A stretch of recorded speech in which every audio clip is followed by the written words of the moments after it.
여기서 말하는 그 그는 이제 예수님을 의미하고, 예수님께서 죽으셨다가 부활하신 후에 40일 동안 이 땅에 계시면서 어떤 일을 행하셨는지를 보여주는 것이 이제 오늘 본문입니다.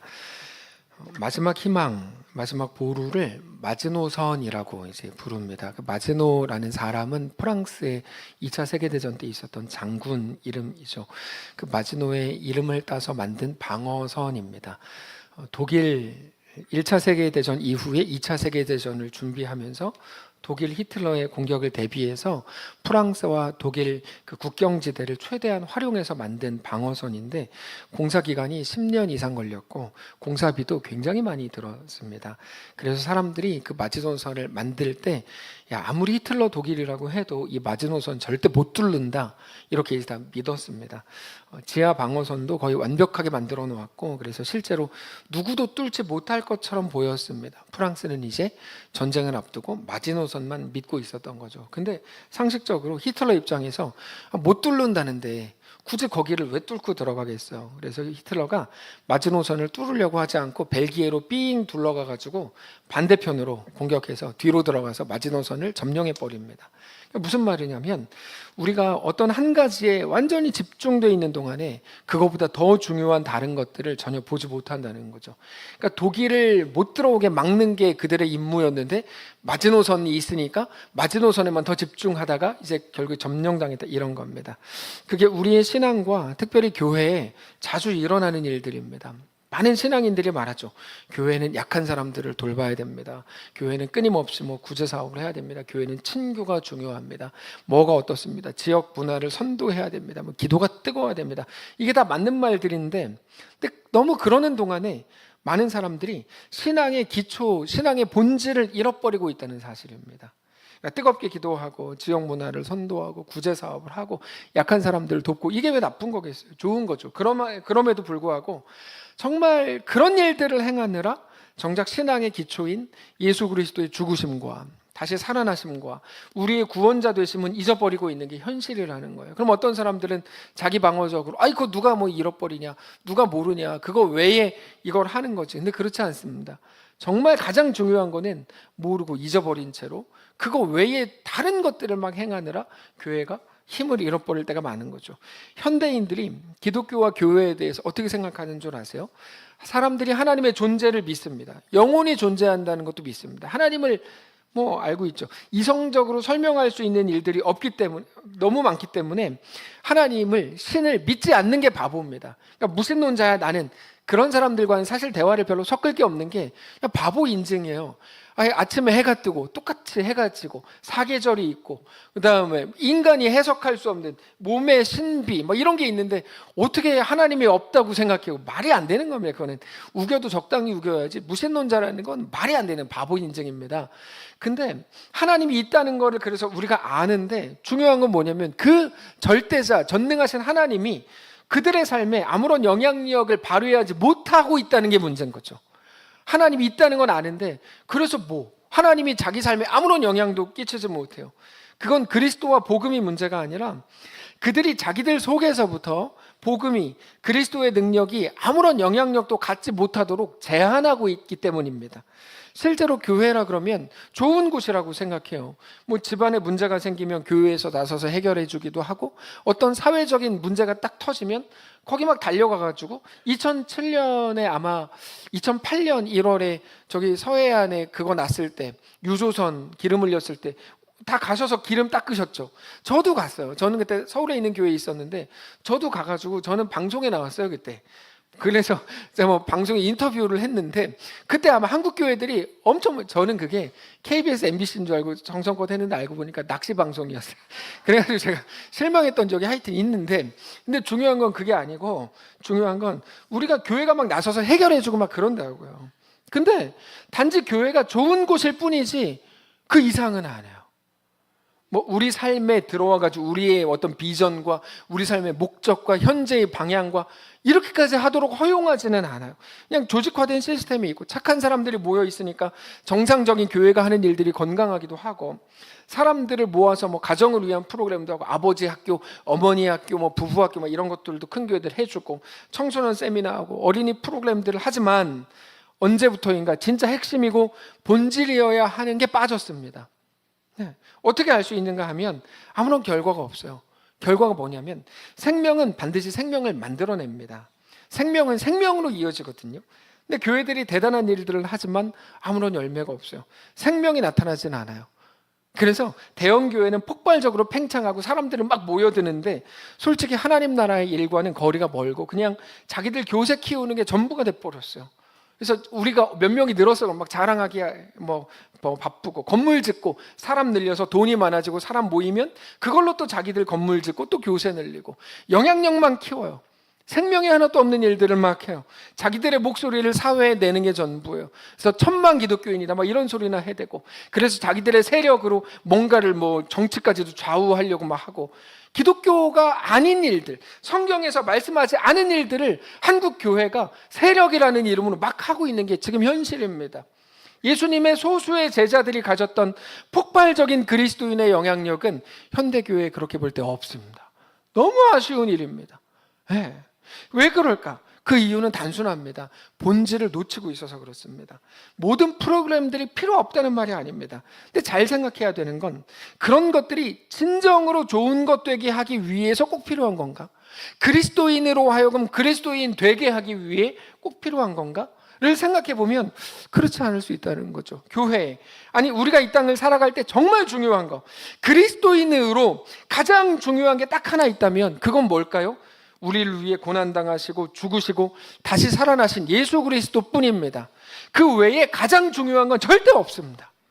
여러분, 교회가 외쳐야 되는 건 다른 것들이 아닙니다. 오직 예수 그리스도입니다. 어떤 질서도 어떤 방법도 대단한 정의도 가장 중요한 게 아닙니다. 근데 오히려 그 외의 다른 좋아 보이는 것들에 집중하다가 예수 그리스도를 놓치게 되면 그것만큼 불행한 게 없어요. 우리는 신앙의 기초를 놓치지 않는 교회여야 합니다. 신앙의 뿌리를 놓쳐버리면 이 시대 속에 살지만 우리는 신앙의 기초를 놓치면 다 끝나버리는 겁니다. 신앙의 기초가 뭘까요? 신앙의 기초는 간단하게 오늘 본문에서 이렇게 소개합니다. 그가 고난 받으신 후에 또한 그들에게 확실한 많은 증거로 친히 살아계심을 나타내사 40일 동안 그들에게 보이시며 하나님 나라의 일을 말씀하셨다. 예수님이 죽으신 다음에 부활하신 다음에 이제 행하신 일들이죠. 신앙의 기초, 신앙의 토대, 신앙의 터전, 신앙의 전부가 뭡니까? 어떤 것 위에 모든 것이 새겨져야 합니까? 예수 그리스도가 우리를 위해 고난당하신 것, 나 때문에 죽어주신 것, 그가 살아나신 것, 이게 신앙의 기초고 뿌리고 전부입니다. 다른 어떤 것도 없습니다. 교회가 점점 커지고 하는 일은 많아지고 세상에 뭐 칭찬받을 만한 좋은 일들도 많이 하지만 그럼에도 불구하고 2000년 전에 일어났던 것과 같은, 아니 2000년까지 갈 것도 없어요. 지금부터 100년 전에 한국 사회에서 평양에서 일어났던 것과 같은 폭발적인 생명력을 갖지 못하는 이유가 뭘까요? 그 멋진 삶을 살았던 예수님의 고작 12제자들과 우리의 삶이 뭐가 다른 걸까요? 예수님께서 잡히시던 날 밤에 예수님을 부인하고 도망갔던 제자들이 한참을 두려움에 벌벌 떨다가 무슨 일을 했죠? 예수님을 만났어요. 부활하신 예수님을 만났어요. 그리고 나서 그들이 싹 변합니다. 부활하신 예수 그리스도를 증언하는데 자기 목숨을 걸어요. 자기 인생을 걸었습니다. 그냥 다 이렇게 살 거야 떠벌리고 다니면서 장작 자기들 살 것 챙기고 자기 가정만 챙긴 게 아니고 자기들의 인생 전부를 부활하신 예수 그리스도를 증거하는데 다 쏟았어요. 그리고 그 대가로 주어진 것은 세상의 권세나 영광이나 돈이 아니었고, 예수 부활을 전한 것에 대한 대가가 뭐였습니까? 우리가 잘 아는 것처럼 원형극장에서 사자밥이 되거나 참수형 혹은 화형을 당하는 것이었습니다. 예수를 믿은 것 때문에 당하게 된 일들이 그런 거였습니다. 우리는 예수 믿으면 복받아, 그게 우리의 목표가 돼버렸죠. 근데 어떻게 해야 되냐면 복받은 우리가 그거를 나누는 걸 우리가 해야 되는 거거든요. 야, 예수 믿으면 너 돈 벌 수 있어. 경제적인 문제가 해결돼. 그게 우리가 할 말이 아니라 우리가 경제적인 문제가 해결되면 우리의 것을 쪼개고 나누어서 연약한 자들을 돕는 것, 그걸 해야 되는 거예요. 근데 예수 믿으면 너 복받아. 예수 믿으면 뭐 잘 돼. 그러니까 지금 뭔가 한참 잘못 가고 있는 건 거죠, 교회가. 네. 여러분, 그들은 예수를 믿었고 그것을 증언한 결과 자기들이 그렇게 사자밥이 되었음에도 불구하고 전혀 개의치 않았어요. 예수님의 제자들은 다 그렇게 순교하는 자리에서 인생을 마칩니다. 그럼에도 불구하고 그들은 죽음을 두려워하지 않았고 예수께서 다시 사셨다고 부활하셨다고 외치면서 죽어갔습니다. 그게 기독교였습니다. 그게 기독교. 뭐 예수 믿으면 뭐 어떻게 되고 뭐 내가 고생도 안 하고, 이게 기독교가 아니고 예수 믿는 게 얼마나 강력한 건지 자기 목숨까지 바친 게 기독교였다고요. 그렇게 보면 지금의 한국교회가 얼마나 변질되고 얼마나 타락하게 된 겁니까? 정말 심각한 겁니다.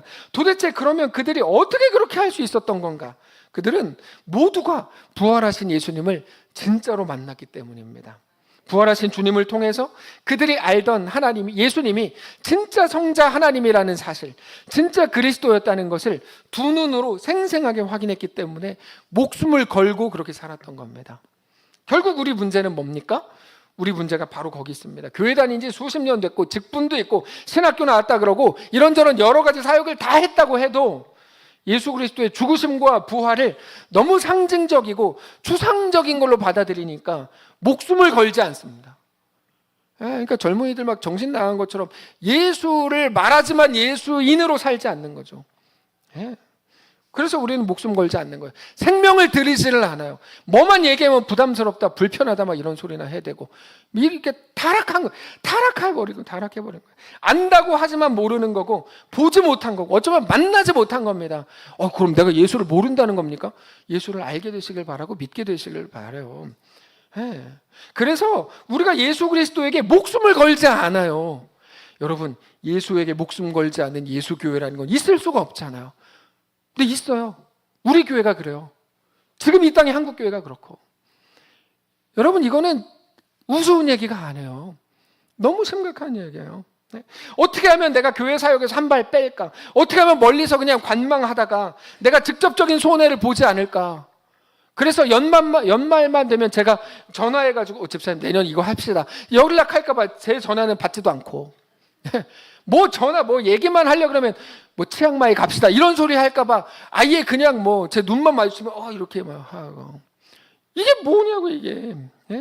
사랑하는 성도 여러분, 예수님께서 나를 위해 실제로 죽으셨고 사망의 권세를 깨뜨리시고 다시 살아나신 것을 믿는 사람만 참된 교회를 이룰 수 있고 그 사람만 사도행전으로 엮여질 수 있다는 것은 부인할 수가 없는 진리입니다.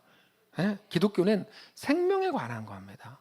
예수 그리스도의 생명으로 나를 사신 거고 내 생명으로 하나님께 드려지는 것, 그게 기독교입니다. 정치에 관한 것도 아니고 우리 1000만 기독교인이 모여가지고 정치를 어떻게 바꾸자, 그거는 기독교가 아니라고요.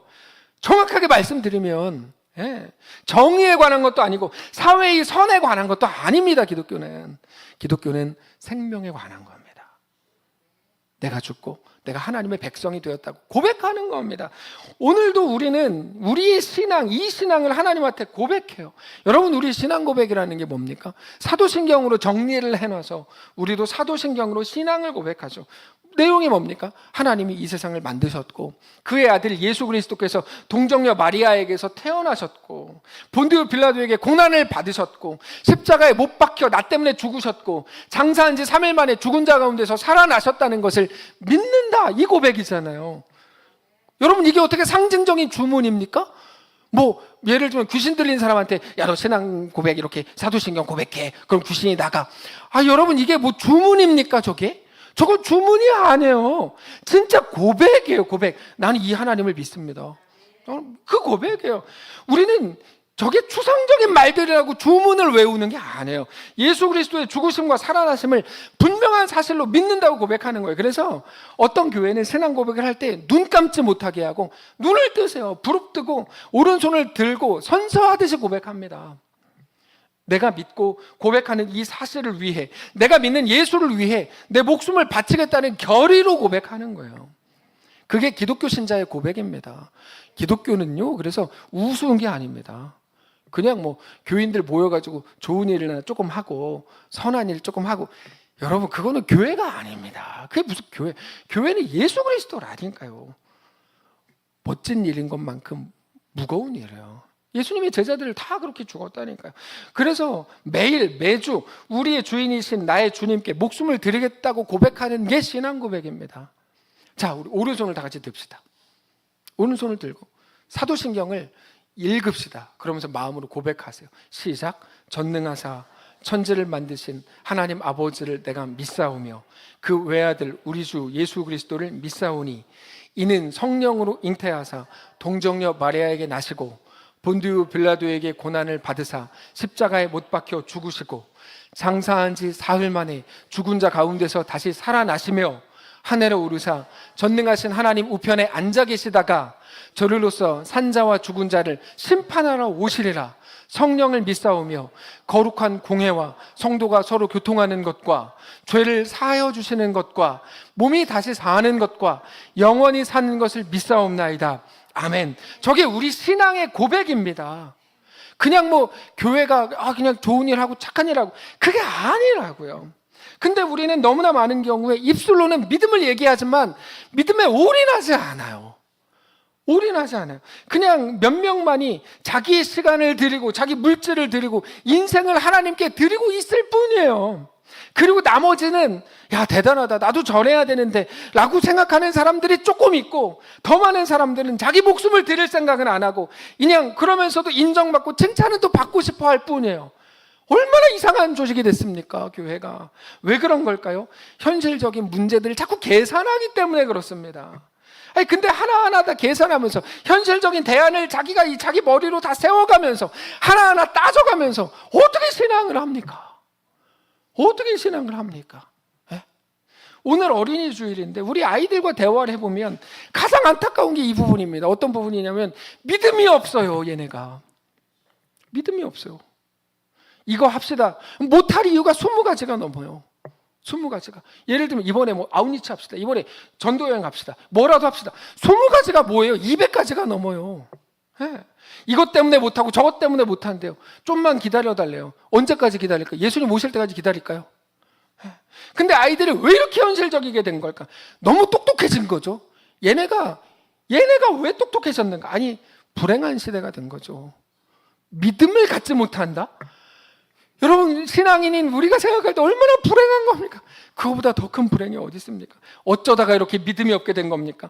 어쩌다가 보이는 것만 믿게 되셨습니까? 왜 하나님은 안 보인다고 무시를 하십니까? 식사 한번 거리면 죽는 줄 알고, 금식 한번 하면 뭐 쓰러져서 입원하는 줄 알고, 방학 때 학교나 학원 한번 빠지고 교회나 예배 수련회라도 참석하면 전교 꼴찌가 되는 줄 아는 이유가 뭡니까 도대체? 누구한테 배운 겁니까 그거? 부모님이죠. 누가 가르쳤어요? 부모가 그렇게 가르쳤지. 예. 그러니까 야 얘가 그래도 고3이니까 주일에는 교회 가지만 평일에는 그냥 뭐 하나님이랑 상관없이 그냥 학교나 가고 학원이나 가고, 이러니까 애들이 망치는 거죠. 신앙은 하나도 남아있지 않고. 그러놓고 애들이 크면 교회 안 다닌다고. 이게 말이 안 되는 구조로 우리가 가는 겁니다. 예. 어차피 흥분한 김에 계속 흥분하고 설교를 끝내겠어요. 자, 가슴 아픈 일이에요. 이건 우스운 일이 아니에요. 이제는 하나님께 자신을 내어드리기가 싫대요. 애들이 싫대요. 아이들이 어떤 선택을 하는가를 보면 아이가 어떤 믿음의 유산을 받았는지 알 수 있어요. 믿음이 없어요. 하나님을 믿지 않아요. 생각해 보세요. 여러분, 상식적으로 15점 맞는 애가 어떤 선택을 하는 줄 아세요? 5점 더 올려서 20점 만들겠다고 주일에 교회 빠지고 학원 갑니다. 토요일 밤까지 과외하고 주일에 교회에 와서 예배 시간에 잠을 잡니다.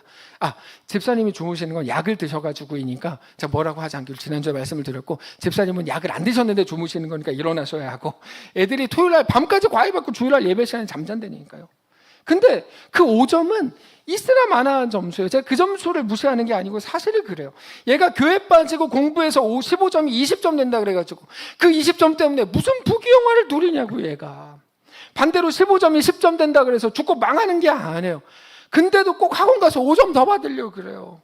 청년들이라 그러면 토요일 밤까지 알바하고, 토요일 날 밤까지 알바하지 마세요. 청년들, 정신 나간 일들 좀 하지 마세요. 우리의 생명이 죽게 나와서 예배하고 신앙으로 우리 삶을 살아야지. 제가 무슨 정신 나간 짓들을 하고 있어요. 알바비 얼마나 더 받는다고. 그러면 또 어떤 사람이 그럼 교회가 알바비 줄 거예요? 목사님 줄 거예요? 그러고 있겠죠? 안 줘요. 그걸로 여러분이 사는 거 아니에요. 예. 근데 왜들 그러고 있는 걸까요? 왜 교회로 오지 못할까요? 그 시간에 교회 오면 망하는 줄 알아서 그래요. 그럼 믿음이 어디서 생긴 거죠?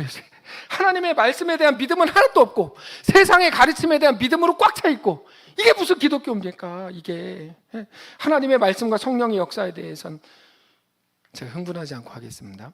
추상적인 것 정도로 생각하고, 뭐 앞에서는 대단하게 떠들고 자기 자식에게 대해서 너는 그러지 마, 너는 학원 가. 이게 뭐 하자는 겁니까? 이게 진짜 현실적인 것들에 대해서는 대단한 능력이 있다고 의미를 부여하기 때문입니다. 우리 어른들도 다르지 않습니다. 우리가 가진 믿음이라는 게 어떤 믿음이십니까? 내가 주일에 쉬지 못하고 일하는 이유가 뭡니까? 뻔하죠. 정확하게 믿음이 없어서 그렇습니다. 주일에 우리가 교회에 오지 못하는 이유가 뭡니까? 주일에 쉬지 않으면, 교회 가면 한 주가 또 피곤해질 거라는 믿음 때문입니다. 모든 건 믿음이 다 결정합니다. 근데 사실 그리스도인의 쉼과 안식에 대해서 성경이 뭐라고 말씀하시는 줄 아세요? 마태복음 11장 28절에 이렇게 말씀하세요. 수고하고 무거운 짐진 자들아 다 내게로 오라, 내가 너희를 쉬게 하리라. 이렇게 말씀하시죠. 자, 내가 너희를 쉬게 하리라. 여러분, 이제 대립하는 거예요. 세상이 가르쳐주는 믿음과 예수님이 말씀하시는 말씀이 서로 대립한다고요. 잘 보세요. 세상에서 힘든 우리를 보면서 예수님이 다 내게로 오라, 나는 너희를 쉬게 할 수 있어. 그러면서 어떻게 쉬게 하시냐면 29절에 나는 마음이 온유하고 겸손하니 나의 멍에를 메고 내게 배우라. 그러면 너희 마음이 쉼을 얻는다. 말씀을 하셨어요. 분명히 말씀을 하셨습니다. 근데 이 말씀이 충격적이죠. 어떻게 하는 게 쉬는 겁니까? 주일에는 12시까지 자라, 이게 아니에요. 오전 예배만 드리고 끝나고 집에 가서 자라, 그럼 쉼을 얻을 것이다. 그게 아니고, 쉬는 방법, 회복의 방법이 나의 멍에를 메고 내게 배우라는 건데, 그게 쉬는 거라고 말씀하시는 거죠. 그게 세상의 가르침과 정면으로 대치됩니다. 여러분 결정하셔야 돼요. 뭐가 진짜 쉬는 거냐? 나는 말씀을 믿을 수가 없다. 난 세상을 믿는다. 난 집에 가서 잘 거야. 아니면 나는 말씀을 믿어. 여러분, 결국 그 문제입니다. 믿음이 결정하는 거예요. 내 문제를 가지고 씨름하는 게 아니라 하나님의 눈물 때문에 씨름하고, 나도 그와 같은 이유로 눈물을 흘리고 하나님의 꿈을 위해서 최선을 다해 달려가는 것이 쉼을 얻는 방법이라고 말씀하셨어요. 어떤 분이 교회에서 참 많은 사역을 하다가 자기가 쉼이 필요하다고 1년 정도 쉰 적이 있어요. 다른 교회뿐입니다. 6달쯤 지나서 물어보니까 죽을 맛이래요. 사역을 못하니까 너무 힘들대요. 최소한 몸은 편할 줄 알았는데 안 편하다고, 이상하게 못 견디겠다고 하는 말을 들었어요. 그러니까 우리가 장로님들을 70세 은퇴입니다. 그럼 그때부터 이제 쉬고, 말이 안 되는 거죠. 행정적으로는 그럴 수 있지만 정초기 장로님 은퇴해도 쉴 생각하지 마세요. 쉬기는 뭘 쉬어요? 장로님 쉬겠다고 한 적도 없어요. 우리는 쉬는 게 아니라 행정적으로 그런 것뿐이고, 그때부터 더 역동적으로 사역을 해야죠. 당연한 거 아닙니까? 장로님 왜 아멘을 안 하세요? 그럼요. 당연한 거예요. 당연한 거예요. 모든 분들 다 마찬가지예요. 뭘 쉬어요? 우리가 쉬면 그때 뭐 회복이 됩니까? 아니요. 우리가 더 역동적으로 하나님의 일들을 감당을 해야죠. 왜 그런가 하면 그리스도인의 쉼은 언제나 예수 그리스도의, 제가 장로님이 은퇴하면 쉴 거라고 염려하기 때문이 아니에요. 딴 사람은 몰라도 장로님에 대해서는 염려를 하나도 안 해요. 딴 사람은 몰라도 그러는 나에 대해서 염려하냐, 그런 건 아니에요. 그렇게 듣지 마세요. 자, 그리스도인의 쉼은 언제나 그리스도의 멍에를 맬 때 가능한 겁니다. 이게 말씀이잖아요. 이게 말씀 아닙니까? 근데 이 말씀에 대한 믿음이 없으니까 주일에 교회를 못 오는 거예요. 자기들이 말씀을 다 바꿔버리는 거죠. 주일에 하나님 앞에서 진정한 안식을 하지 못하고 다른 현실적인 대안을 막 찾아 돌아다니고 있어요.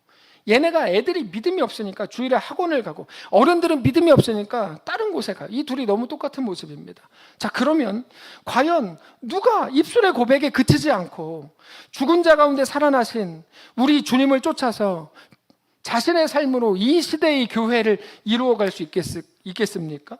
이 시대의 새로운 사도행전을 이루어가는 건 누가 하는 걸까요? 언젠가는 나 역시, 자기 자신 역시 공동묘지의 시체로 드러누울 수밖에 없다는 것을 아는 사람입니다. 이 땅이 영원하지 않다는 걸 알면 우리는 하나님 말씀 앞에 설 수밖에 없습니다. 언젠가는 공동묘지에서 시체로 썩어버릴 거라는 사실을, 자기 몸이 화장터에서 다 태워질 거라는 사실을 정말로 인정하는 사람, 그거는 사실을 넘어선 진리인데, 그 진리가 인정이 되면 바로 주를 따라 자신의 인생 전부를 내어드릴 수 있게 됩니다. 우리는 언젠가 죽을 것이기 때문에 이 땅에서 아무런 소망이 없기 때문에 오직 죽음을 이기시고 다시 살아나신 예수 그리스도만 나에게 생명을 주실 것을 믿는 그 삶을 살아가게 되는 겁니다. 골로새서에 4장 13절인가 거기에 히에라볼리라는 도시가 나옵니다. 히에라볼리. 더 정확하게 말하면 히에라폴리스인데 신성한 도시라는 뜻입니다. 이게 지금 튀르키예에 있는 도시인데 이 도시가 얼마나 아름다웠냐면 전혀 다른 도시에 사는 사람들도 꿈이 그거였어요. 난 죽어서라도 이 도시에 묻히고 싶어. 히에라볼리. 그래서 이제 대단하게 아름다운 도시로 알려져 있는데 지금 완전히 폐허가 됐습니다. 근데도 여전히 성 밖에 아직도 수많은 비석들이 남아 있어요. 그 비석에 쓰인 유명한 비문이 하나 있습니다. 나 어제 너와 같았으나 너 내일 나와 같으리라. 섬뜩한 비문이죠. 쉽게 말하면 야 나도 어제는 살아 있었어. 죽을 줄 몰랐지. 너 너무 그렇게 살지 마. 너도 내일이면 나처럼 죽을 거야. 섬뜩하죠. 근데 이 비문은 사실입니다. 우리 중 누구도 죽지 않을 사람이 없습니다. 그리고 이 사실을 깨닫는다면 어떻게 시신 가운데 죽음 가운데 사망의 권세를 깨뜨리고 살아나신 우리 주님을 주인으로 모시지 않을 수 있겠습니까? 2000년 전에 로마의 기독교가 어디서 시작됐는 줄 아세요? 지하 묘지에서 시작됐어요. 카타콤이라고 들어보셨죠? 핍박이 너무 심해서 미로처럼 길이 막 엇갈리고 많은 지하 동굴에서 기독교가 시작됐어요. 핍박을 피해서 돌아다니다가 얼마나 많은 시체를 봤겠어요. 시체들을 처리할 수 없었을 테니까 널브러져 있었을 겁니다. 그러면 사람들이 도망다니다가 그 시체를 보고 그때마다 무슨 생각을 했을까요? 나도 어제는 너처럼 살아있었는데 너도 내일 나와 같을 거야. 시체가 계속 얘기하지 않았겠어요? 그러니까 하루하루를 오늘이 마지막인 것처럼 그리스도인답게 살 수 있었겠죠. 결국에 우리가 그리스도인으로 하나님께 우리 자신을 모두 내어드리지 못하고 이 땅에 매어서 꾸역꾸역 끌려다니는 것처럼 힘이 다 빠진 것 같은 이상한 신앙생활 하는 이유가 뭘까요? 그거는 내일이 보장되어 있을 거라는 이상한 믿음 때문입니다. 내일이 보장되어 있습니까? 어떻게 보장되어 있습니까? 저는 비행기를 탈 때마다 주님 오늘이 마지막입니까? 이렇게 늘 묻거든요. 진심으로. 그래서 비행기가 기류에 좀 흔들릴 때마다 지금입니까? 이렇게 정말로 제가 자고 있지 않으나 꼭 여쭤봐요. 여러분 우리는 언제라도 죽을 수 있는 사람이라는 사실을 꼭 기억해야 합니다. 나에게 딱 1년이라는 시간이 남았다면 그럼 어떤 사람들은 그럼 나는 한 그루의 사과나무를 심겠어요. 이런 이상한 말 하지 마시고 어디서 주워드는 말 하지 마시고 내가 나한테 1년이라는 시간이 남아있다면 내가 뭐를 멈출 것인가를 생각하는 게 맞습니다. 우리는 늘 현실성 있게 신앙생활을 해야 됩니다. 현실성이 있다는 말은 신앙을 뜬구름 잡는 걸로 하지 말고 실제적으로 해야 된다는 말이에요. 나에게 딱 한 달의 시간이 남아있다면 이거는 멈출 거야 라고 생각할 만한 행동과 대화를 하고 있는 분들이 많으실 거예요. 나에게 딱 하루의 시간밖에 남아있지 않다면 할 것 같은 그 일을 오늘 하십시오. 그럼 또 어떤 분들이 저는 그럼 여행을 다니겠어요. 이런 거 말고 그러면 직장에 다니더라도 어차피 하루 남은 거 그리스도인답게 한번 해보자. 학교에 다니더라도 그리스도인답게 하나님 앞에서 해보자. 100원이라도 더 깎아보려고 막 하다가 싸우지는 않을 거고 눈에 보이는 그 일에 지금처럼 목숨 걸지 않을지도 몰라요. 오히려 100원 깎는 게 아니라 1000원 더 얹어줄지도 몰라요. 어차피 오늘 죽으니까 제가 오늘 이걸 더 이렇게 하겠어요. 존귀함이 달라지는 거죠. 100원 깎았어. 하나님의 은혜야. 이러고 있지는 않겠죠. 그거는 은혜가 아니니까. 우리 젊은이들 내일 죽는다면 한 달 후에 죽는다면 스펙 쌓는 그 일에 목숨 걸지 않을 거예요. 우리는 모든 걸 알지 못합니다. 모든 걸 볼 수도 없죠. 그래서 이해할 수도 없어요. 무서운 얘기 해드릴까요? 예전에 제가 고등학교 다닐 때 누구랑 친하게 지내고 싶었는데 그게 잘 안 됐어요. 그 친구가 왜 저랑 잘 친하게 못 지냈어요. 여자가 아니고 전 남자 학교 다녔어요. 남자 친구였는데 알고 보니까 제 이름에 문제가 있었어요. 제 이름이 요한이에요. 목사님 아들이고 걔는 독실한 불교 신자. 그러니까 제가 다가가려고 그래도 뭔가 우리가 안 맞는 접점에 하여튼 뭔가 안 맞는 게 있는 거야. 저는 기독교 중창단 기장이고 그러니까 그 친구가 저한테 잘해줄 리가 없죠. 그런 걸 몰랐던 겁니다. 그런 게 있어요. 우리는 모르는데 이게 왜 이러지? 이해가 안 되는 모든 것들이 자기들끼리 맞물려 돌아가는 게 있습니다. 우리가 모든 걸 알고 다 이해할 수 없습니다. 그 사람에게 우리 일에 어쩌면 가장 가깝다고 생각하던 그 일에 대해서도 우리는 모르는 게 너무 많습니다. 우리가 원하는 걸 이루는 게 능사가 아니라 그 속에서도 하나님의 왕되심을, 나는 주를 그저 따르는 자임을 고백해야 할 뿐입니다. 아까 일부 예배를 드리는 중에 설교 시간에 전화가 오고 문자가 왔어요. 아버지께서 소천하셨습니다. 지금 이 말씀을 나누는데 이제 문자를 받았어요. 최근까지 어떻게 해야 될지 모른다 그래서 김태훈 집사님께 아버지 돌아가시기 전에 빨리 기도해 드려라. 한 번도 그래 본 적 없잖아. 당신이 믿음의 가장인데 기도해 드려라. 그래서 그분이 기도해 드리고 가족들 모아서, 처음에는 너무 부끄럽고 용기가 안 나고 그랬대요. 나중에 어머니랑 가족들 다 모아서 손 얹고 기도해 드리고, 그래서 어쩌면 제 생각에 가장 마지막 병상에서 움직이지 못했던 그 기간이 하나님 앞에 가장 존귀한 기간이 아니었을까, 이렇게 생각돼요. 김태윤 집사님이 가장 잘한 게 그거라고 본인도 생각해요. 예전에 제가 친하게 교제하던 한 집사님이 암으로 돌아가셨습니다. 그분이 마지막에 이런 고백을 하는 걸 봤어요. 하루하루 제가 감사할 일이 그렇게 많았는데 그때 감사하지 못한 거, 찬양할 수 있었는데 찬양하지 못한 거, 하나님의 사람답게 살 수 있었는데 내 삶이 영원할 줄 알고 믿음에 결정할 수 있었는데 더 앞으로 많은 날들 살 수 있을 줄 알아서 그렇게 살지 못한 거, 그게 그렇게 후회가 됩니다. 이런 말씀을 하셨어요. 우리가 5년 후, 10년 후 하나님 앞에 섰을 때 어떤 일이 그렇게 후회가 되고 하나님 앞에 죄스럽고 그렇게 부끄러울 것 같으십니까? 우리의 믿음으로 결정하지 못한 거, 믿음으로 행하지 않은 거, 하나님이 살아계시다는 걸 인정했더라면 내가 그렇게 결정할 수 있었을 텐데 내 참지 못한 거, 마치 하나님이 살아계신 것을 믿지 않는 사람처럼 결정하고 행한 일들일 겁니다. 내 머리를 가지고 내 혈기와 이상한 신념으로 행한 것들, 그 일들 때문에 우리는 그날에 한숨 쉴지도 몰라요. 사랑하는 성도 여러분, 하나님 앞에 우리 믿음을 드러냈을 수 있기를 바랍니다. 우리의 매일매일을 마지막 남은 하루인 것처럼 그리스도인답게 그렇게 멋있게 살아가는 교회가 되시기를 바랍니다. 우리 교회에 특별히 모든 다음 세대 아이들이 다 그렇게 세워지기를 원합니다. 저희 아이들 셋 당연히 마찬가지죠.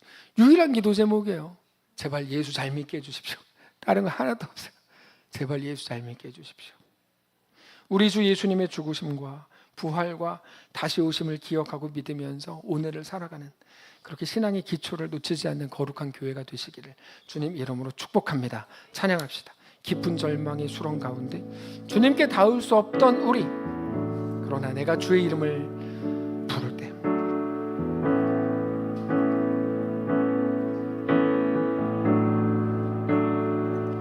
깊은 절망의 수렁 가운데 주님께 닿을 수 없던 우리,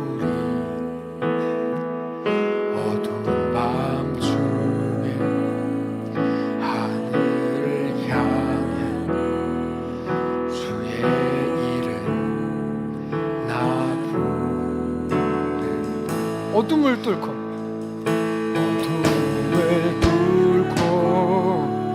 오신 주 사랑, 나의 절망 거두셨네. 주님의 공로, 주님의 공로 다 이루셨네. 주 예수 나의 산소, 그 누가 주의 자비라, 그 누가 자비를 다 한없는 은혜 영광을 떠나 나를 위해 이 땅에 오신, 이 땅에 죄가 되신 구주 예수, 주의 십자가 내게 말하네. 주의 십자가 내게 말하네. 영원히 난 용납되네. 아름다우신 왕,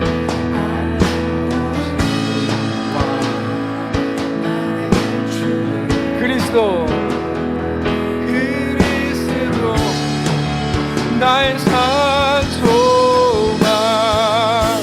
할렐루야 할렐루야 주를 찬양하여라 할렐루야 자유케 하셔 죄의 저주 끊으신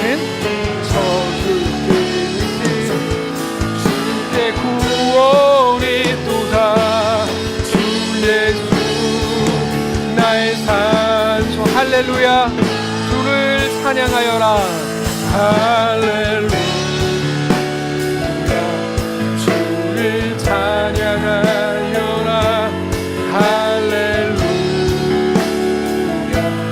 자유케 하 죄의 저주 끊으신 죄의 저주 끊으신 주께 구원이 또다 주 예수 나의 산소망 하나님 우리가 어떻게 살게 됐는지 우리가 지금 사는 인생은 뭔지 하나님이 나의 부르심은 뭔지 영원히 하나님과 어떻게 살게 될 건지 하나님은 누구신지 나는 누군지 내가 어떻게 하나님의 백성이 된 건지 하나님의 백성이 된다는 건 뭔지 주를 믿는다는 건 뭔지 주를 따른다는 건 어떤 건지 이제 생각을 하고 우리에게 주어진 얼마인지 모르겠는 우리의 나머진 호흡과 모든 시간들 속에서 그렇게 예수의 사람으로 살아내는 사랑하는 우리 모든 성도들 될 수 있도록 인도하여 주시옵소서. 그렇게 주의 은혜로 꽉 채워진 삶을 살게 하시고 우리가 허락된 그 길을 믿음으로 주님과 함께 걷는 우리 모두가 되게 하여 주시옵소서. 이제까지 그럴듯한 세상 논리를 가져와서 그러므로 좀 대충 해도 되는 것처럼 그럼에도 좀 그냥 아직은 괜찮은 것처럼 말해왔던 마치 나의 내일이 영원히 보장된 것처럼 생각해왔던 우리를 불쌍히 여기시고 나에게 주신 호흡과 나에게 주신 시간 동안에 언제까지일지 모르는 그 모든 삶을 주 앞에 드리며 그래서 말할 수 없는 존귀함으로 우리 인생을 살아내는 거룩한 성도들과 모든 교회가 되게 하여 주시옵소서. 사랑하는 모든 아이들이 되게 하여 주시옵소서. 우리 가정이 되게 하여 주시옵소서. 우리 주인 되신 살아계신 우리 주 예수님의 이름으로 축복하며 기도합니다. 아멘. 이제는 우리 구주 예수 그리스도의 은혜와 하나님 아버지의 다함없는 사랑과 성령의 교통인도 역사 위로 함께 하시며 은사가 이 시간 주를 바라보며 예수 안에 허락된 그 길을 믿음으로 담대히 걷기를 소원하는 사랑하는 모든 성도들 머리머리 위에와 그들의 가정 위에 사랑하는 자녀들 위해 아버지를 먼저 떠나보내고 큰 슬픔 가운데 있을 사랑하는 그 유가족들 위해 사랑하는 이 교회 위에 이제로부터 영원까지 함께 계실지어다. 아멘.